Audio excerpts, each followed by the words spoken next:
On April 11th, Civil Society Coalition for Transparent and Fair Elections presented the report of its survey on pre-election situation in Azerbaijan.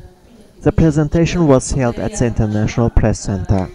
The study was conducted by an expert group consisting of coalition members with a significant experience in monitoring of elections in Azerbaijan.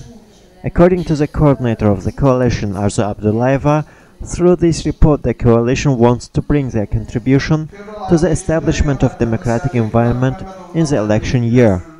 Authorities believe that the existing law guarantees democratic elections, while the opposition and independent NGOs do not think so, said Mehman Aliyev, director of the Turan Information Agency. He presented a paper entitled Analysis of the Pre-Election Situation in Azerbaijan.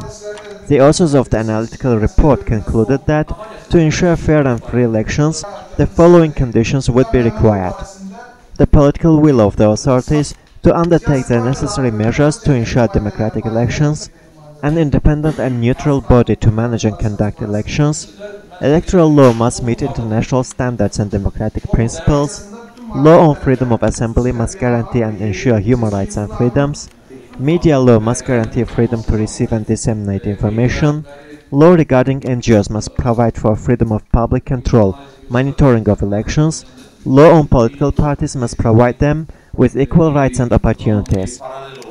The document noted that main legal obstacles which do not allow free and fair elections, such as the absence of formation of election commissions on a parity basis, excessive powers held by the chair of the commission, etc.